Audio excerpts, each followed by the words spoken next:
HOA Karen knocked over my son's chair. Didn't know I'm a former HOA president. You ever see someone knock over a disabled kid's chair and then try to argue about it? Yeah, that happened.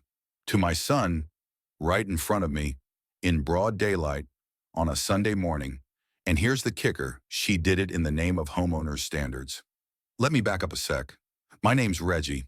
Used to be president of this very HOA before I stepped down 2 years ago, burnout. Politics. You know how it goes. I was the one who wrote most of the bylaws Karen likes to weaponize. But I guess she didn't recognize me with a beard and a baseball cap. Or maybe she just never bothered to look past her own nose. My son Jalen is 15.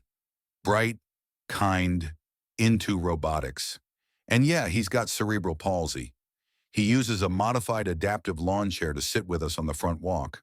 It's got side supports, footrest braces, and it folds out like a camping throne. That chair isn't just furniture, it's his freedom.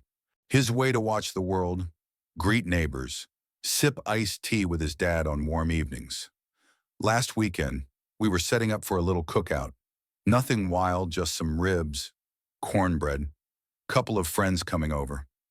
I stepped inside for maybe 90 seconds to grab the lighter fluid. When I came back out, I saw her, Karen, standing there with her hands on her hips like she just discovered a crime scene. Blonde bob, clipboard in hand, the whole suburban warlord getup. She said, and I kid you not, this isn't ADA-compliant patio furniture. It's clutter. It violates porch uniformity. Before I could even reply, she pushed the chair over. Jalen yelped and fell sideways, bracing with his arms but still landing hard. His lemonade spilled all over the flagstone. The sound of that chair hitting concrete cracked something in me. I swear, time stopped.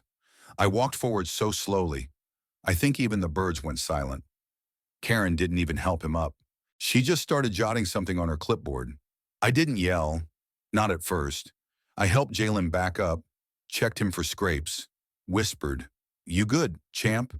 He nodded, biting his lip like he didn't want to cry in front of her. And that's when I lost my cool quietly. I stood up, squared my shoulders, and said, "Ma'am, you just assaulted a minor in front of a federal mailbox, on camera, while enforcing a rule that doesn't exist. And I would know. I wrote them." She blinked. "What, I'm Reggie McAdams, former HOA president. You know, the guy whose name is still on the official charter you carry around like a Bible you've never read." Her face turned a shade of white I hadn't seen since printer paper. "Oh," she stammered. "Oh, I thought you were the tenant, the helper." "The helper," I said, raising an eyebrow. That's when the neighbors started coming out. Miss Janine from across the street was filming. Mr. Patel from the corner shouted, "Hey, that kid okay?" More people started gathering.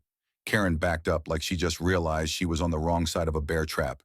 And then Jalen, bless that boy, he said, "Dad, can I press charges?" That's when it really turned. We filed a police report.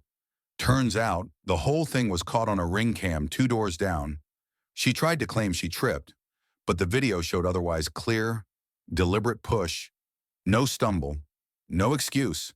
And the part where she ignored him while he was on the ground, that was what enraged folks the most.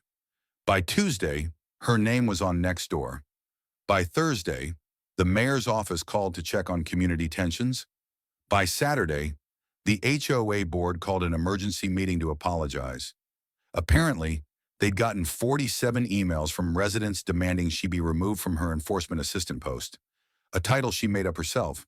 By the way, I should know, we never had one, but it didn't stop there. Local news caught wind. They aired the clip under the segment HOA Harassment or Hate and interviewed Jalen who, with the poise of a senator, said, "I just want to sit in my chair without being judged." That quote went viral. It sparked a whole conversation about accessibility, porch rights, and HOA overreach. People shared their own stories. One man said he had to hide his daughter's oxygen machine behind a fake bush to avoid fines. Another woman said her HOA told her to remove wind chimes because the sound wasn't aesthetically cohesive. Karen, she went dark, deleted her Facebook, ghosted the board, stopped answering her door.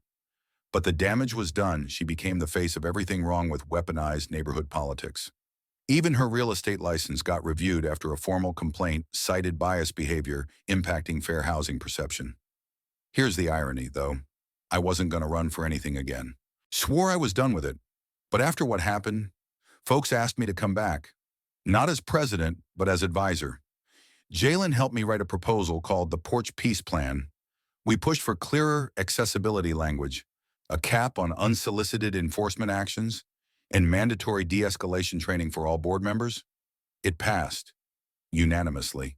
Now we've got a new rule in the book: no furniture may be removed, disturbed, or inspected without homeowner consent, especially when used for mobility, accessibility, or medical needs.